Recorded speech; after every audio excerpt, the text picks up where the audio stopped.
کتنی تیزی سے آپ پرواز کر رہے ہیں، وہ بھی ذکر فرمایا ہے کہ جہاں نظر ہوتی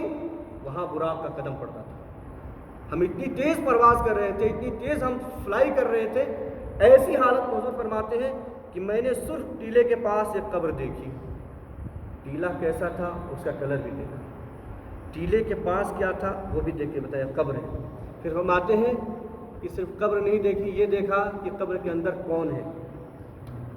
کہتے ہیں کہ جناب موسیٰ کو میں نے دیکھا اپنی قبر میں کھڑے ہیں، وہ قائم یصلی، کھڑے ہو کر کے نماز پڑھ رہے ہیں۔ یا آپ اندازہ لگائیں کہ اللہ سبحانہ و تعالیٰ نے حضور علیہ السلام کو کیا کمال کی طاقت اور کیا کمال کے نظر دیا ہے۔ حضور فرماتے ہیں کہ میں اتنی تیز پرواز کر رہا تھا، اس سواری پر جا رہا تھا، میں نے سرخ ٹیلے کو دیکھا، ٹیلے کے پاس قبر کو دیکھا، اور قبر کے اندر کون سی ہستی موجود ہے اس کو بھی دیکھا، اور وہ ہستی کیا کر رہی تھی اس کو بھی دیکھا۔ سبحان اللہ۔ اور حضور علیہ السلام اتنی تیز پرواز کر رہے تھے تو مسجد اقصیٰ پہنچے۔ تو جب مسجد اقصیٰ پہنچے ہیں اور امامت کے لیے تمام انبیاء کی صفیں لگی ہوئی تھی، تو حضور پہنچتے ہیں تو دیکھتے ہیں کہ جناب موسیٰ پہلے سے وہاں موجود ہیں۔ یہ اس سے بھی کمال کی بات ہے، یہی نشانیاں ہیں جو اللہ سبحانہ و تعالیٰ دکھانا چاہتا ہے۔ تو اب دیکھیں کہ جناب موسیٰ علیہ السلام قبر میں نماز پڑھ رہے تھے، انہیں خبر تو لگی ہوگی نا کہ حضور علیہ السلام بیت المقدس پہنچنے والے ہیں، وہاں امامت فرمانے والے ہیں۔ خود سے کہا ہوگا موسیٰ نمازیں تو بہت پڑھی ہیں، چلو بیت المقدس، وہاں جو نماز پڑھنے کا آج مزہ ہے پوری زندگی میں وہ مزہ نہیں ملنے والا ہے۔ تو جناب موسیٰ نے اپنی نماز ختم کرنے میں ٹائم تو لگے گا، قیام میں ہے،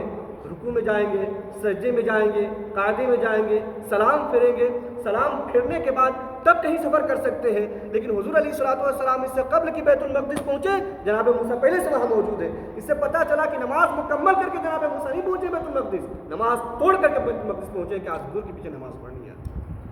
حضور کی امامت میں ہمیں نماز پڑھنی ہے۔ یہ جو نماز ادا ہوگی وہ قیامت تک کبھی ادا نہیں ہونے والی ہے۔ تو اللہ سبحانہ و تعالیٰ نے یہ نشانیاں اللہ کے رسول صلی اللہ علیہ وسلم نے سکھائی۔ اور حضور علیہ السلام جب پہنچے ہیں وہاں بیت المقدس تو امامت فرمائی، تو میں نے کہا کہ معراج میں حضور کے لیے تو بے انتہا فضیلت ہے، بے انتہا آپ کو عظمت ہے، عزت ہے، شان و شوکت، آپ کے مرتبے، آپ کے مقام بلند کیے گئے، لیکن آپ کے وسیلے سے اور بہتوں کو بھی معراج حاصل ہو گئی۔ جب آپ براق پر سوار ہوئے تو ہزاروں جانوروں میں سے ایک براق کو چن کر کھلایا گیا تھا حضور کو۔ جنت کے ہزاروں جانوروں میں سے ایک براق کو لایا گیا تھا۔ حضور علیہ السلام جب سوار ہونے کے لیے چلے، حدیث پاک میں ہے، تو وہ ذرا جنبش کرنے لگا، حرکت کرنے لگا۔ جیسے آپ کسی جانور پر سوار ہو تو کیسے تھوڑا ہلتا ہے، تھوڑا آگے پیچھے ہوتا ہے، تھوڑا بھاگتا ہے۔ تو جناب جبریل نے لگام پکڑ لی اور فرمایا تم کیوں حرکت کرتے ہو، تمہیں نہیں معلوم ہے کہ آج تم پہ کون سوار ہونے والا ہے، کون سفر کرنے والا ہے، آج تم کون سی فضیلت سے تم شرفیاب ہونے والے ہو۔ یہ حرکت، یہ جنبش ایسے ہی تھی جیسے حضور علیہ السلام ایک بار احد پہ تشریف لے گئے، جناب صدیق اکبر رضی اللہ تعالیٰ عنہ، سیدنا عمر فاروق اعظم رضی اللہ تعالیٰ عنہ، سیدنا عثمان غنی رضی اللہ تعالیٰ عنہ کے ساتھ، تو احد پہاڑ ہلنے لگا تھا، حرکت کرنے لگا تھا۔ تو حضور نے اپنا پاؤں ایک بار مارا اور فرمایا فَإِنَّمَا عَلَيْكَ نَبِيٌّ وَصِدِّيقٌ وَشَهِيدَانِ، خاموش ہو جاؤ، ٹھہر جاؤ، تم پر ایک نبی ہے، ایک صدیق ہے اور 2 شہید ہیں۔ سبحان اللہ۔ تو وہ جو محبت میں مفسرین کہتے ہیں، جو شارحین حدیث ہیں، وہ کہتے ہیں کہ احد یوں ہی نہیں حرکت میں آ گیا تھا، یوں ہی جنبش نہیں تھی اس کے اندر، یوں ہی موشن نہیں تھا۔ اس کی وجہ یہ تھی محبت میں جو عزت حضور کے قدموں سے ملی تھی احد کو، اس کی محبت میں، اس شرافت میں احد جو ہے جنبش میں آ گیا، حرکت کرنے لگا، خوشی کے مارے جھومنے لگا۔ تو حضور علیہ السلام نے فرمایا حرکت نہیں کرو۔ یہی موقع تھا جب آپ براق پر سوار ہو رہے تھے، براق کو وہ خوشی تھی، وہ موقع تھا، وہ عزت مل رہی تھی۔ اس عزت اور خوشی میں جو براق تھوڑا سا حرکت ہوا تو جبریل امین نے لگام پکڑ لی، حضور پر سوار ہو گئے۔ یہ براق کے لیے معراج تھی۔ اور آپ دیکھیں، آپ اقصیٰ پہنچے، یہ اقصیٰ کے لیے معراج ہے۔ مسجد اقصیٰ کے لیے کیوں معراج ہے؟ قرآن میں جہاں یہ آیت اللہ سبحانہ و تعالیٰ نے ذکر کیا، سبحان الذی اسریٰ بعبدہ، یہ اکیلی آیت ایک جگہ پر ہے۔ قاعدے سے اس آیت کو وہاں ہونی چاہیے سورہ نجم میں، جہاں معراج کا پورا بیان ہے۔ اللہ سبحانہ و تعالیٰ نے یہ آیت وہاں 27ویں پارے میں نہیں ذکر کی، 15ویں پارے میں اکیلے یہ آیت ذکر کی ہے۔ یہ آیت ہونی کہاں چاہیے تھی؟ جہاں معراج کا پورا بیان ہے وہیں پر یہ آیت بھی ذکر کی جاتی۔ یہ الگ سے اللہ سبحانہ و تعالیٰ نے آیت دوسری جگہ کیوں ذکر کروائی؟ اللہ تبارک و تعالیٰ نے، جب آپ یہ آیت پڑھیں گے اور اس کے بعد کی جو آیتیں ہیں، اس میں اللہ تعالیٰ نے بتایا ہے کہ کیسے ظالم قومیں کیسے ظالم قوموں نے مسجد اقصی کو تباہ کیا ہے، اس کے تقدس کو پامال کیا، اس کی عزتوں کو ختم کیا، اس کی بنیادوں کو ڈھا دیا، اس کی عمارتوں کو ختم کر دیا۔ وہ مقدس جگہ جہاں لوگ آ کر کے سجدے کرتے تھے، جہاں انبیاء کرام نے سجدہ کیا، اس کی تقدس اور عزت کو لوگوں نے پامال کر دیا تھا۔ اور اللہ سبحانہ و تعالیٰ نے اس کو تفصیل کے ساتھ اس صورت میں ذکر فرمایا ہے۔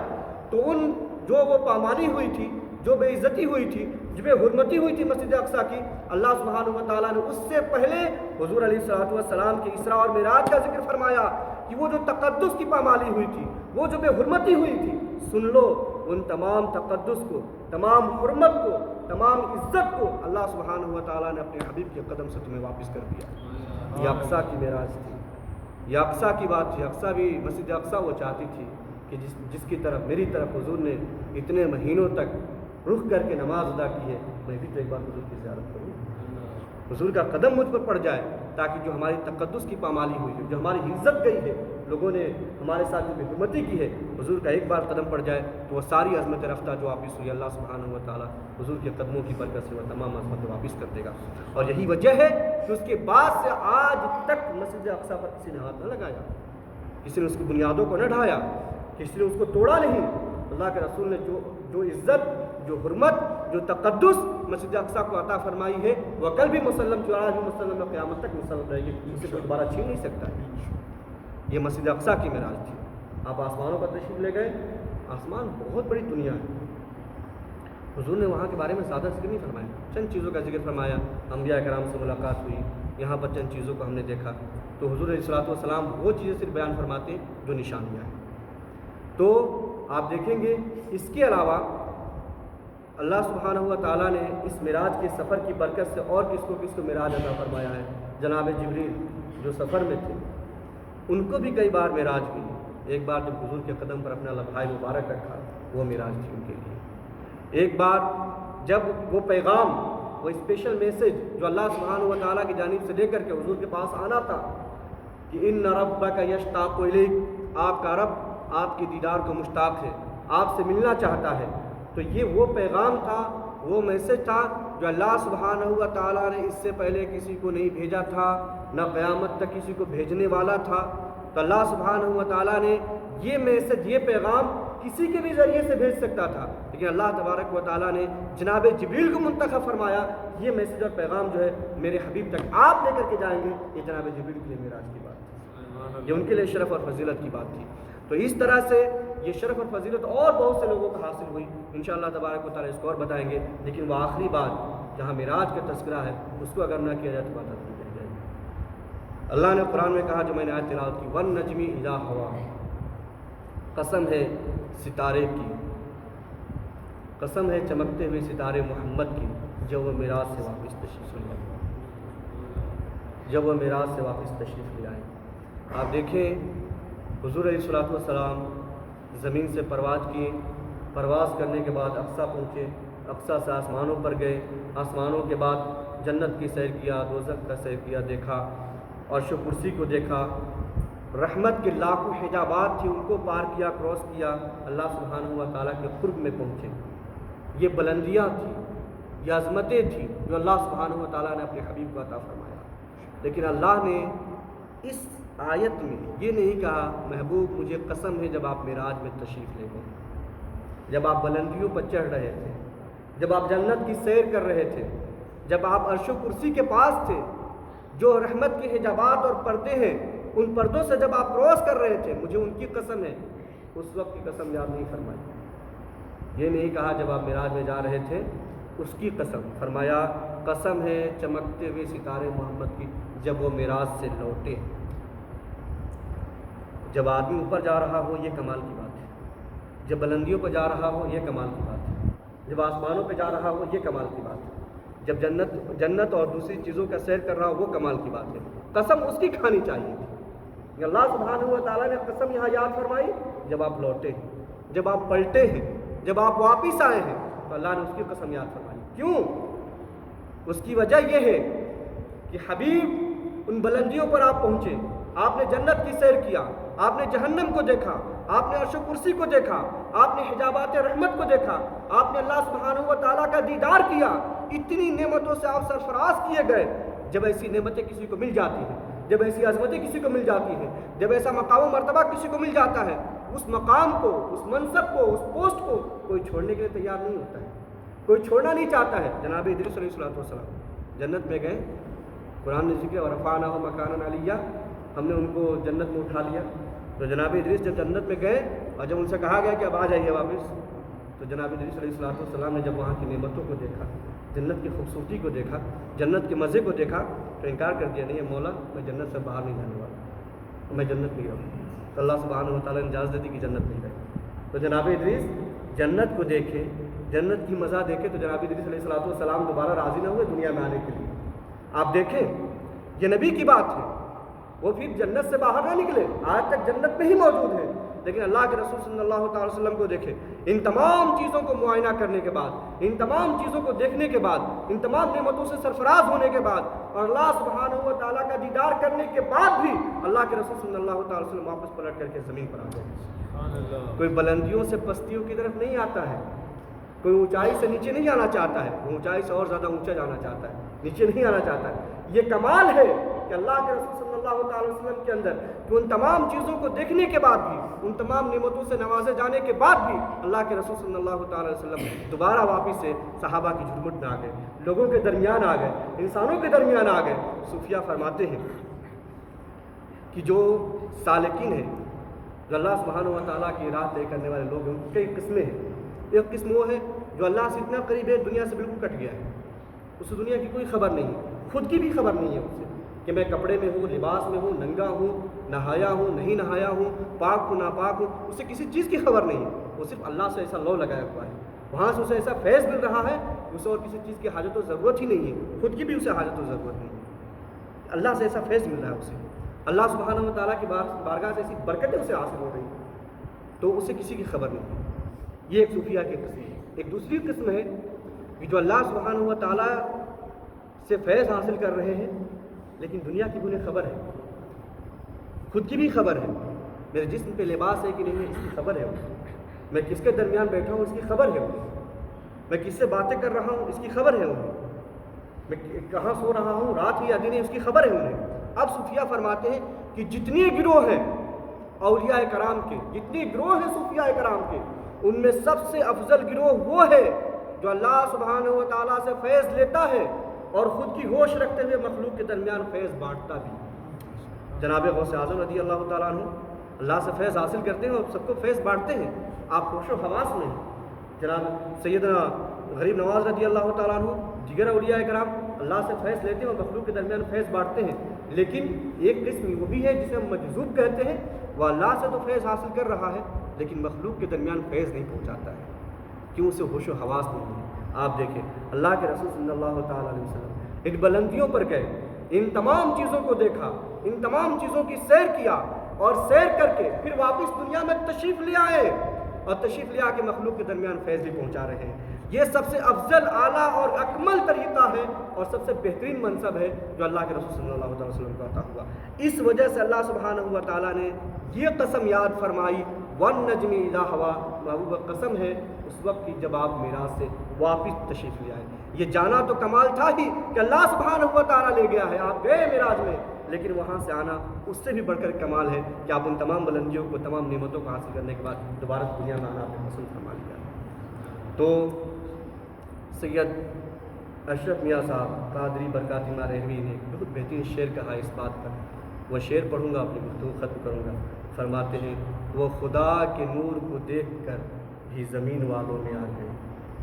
وہ خدا کے نور کو دیکھ کر بھی زمین والوں میں آ گئے، سر عرش جانا کمال تھا کہ وہاں سے آنا کمال ہے، سر عرش جانا کمال تھا کہ وہاں سے آنا کمال ہے۔ قرآن نے ذکر کیا کہ کمال وہی ہے جب آپ عرش سے واپس تشریف لے آئے اور آ کر کے دنیا کو فیض پہنچا رہے ہیں انشاءاللہ تبارک و تعالیٰ۔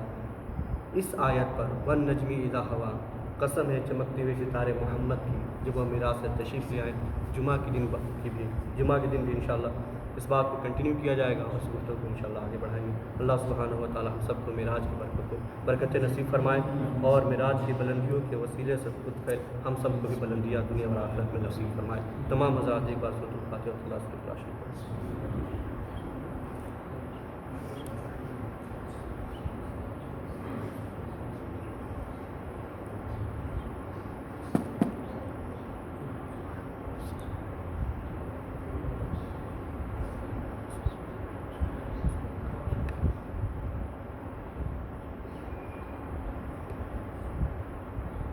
بسم الله الرحمن الرحيم اللهم آمين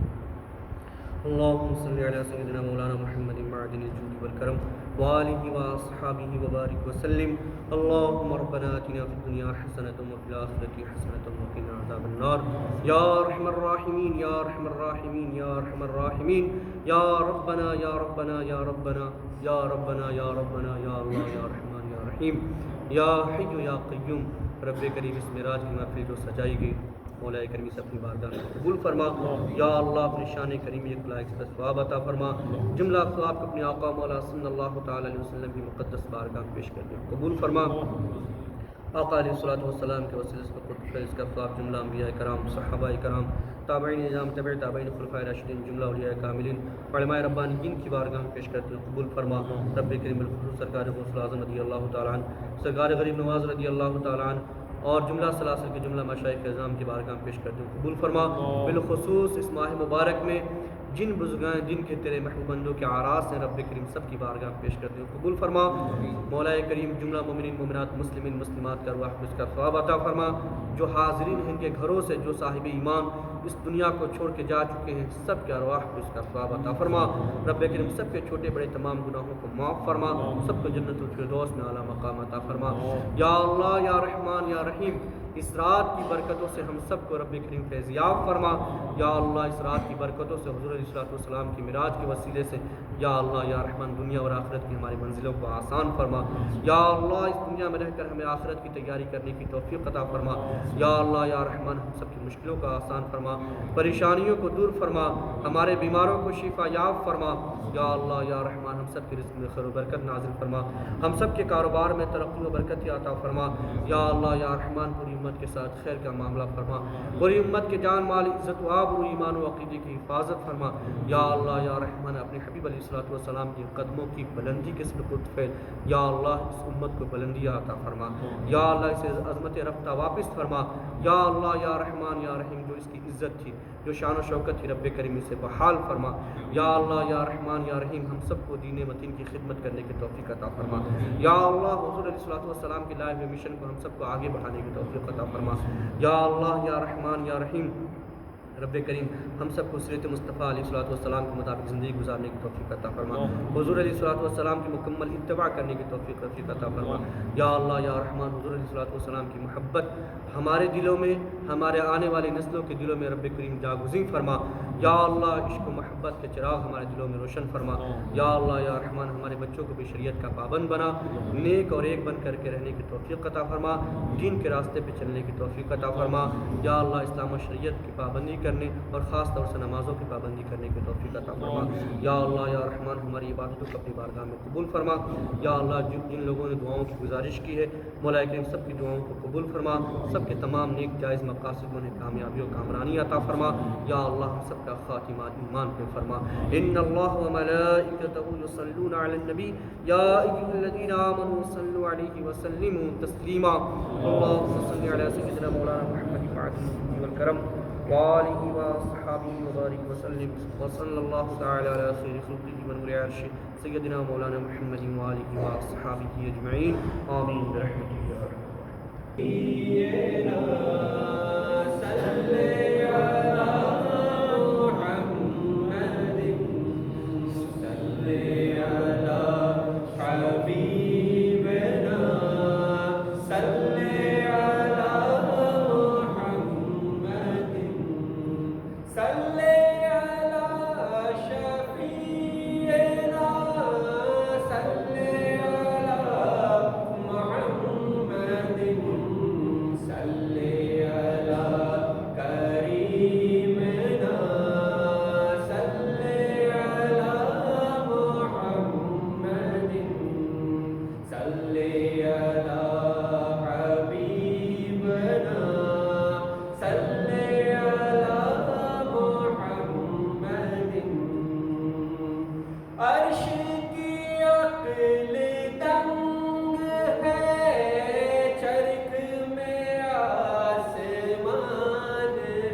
سیدنا و مولانا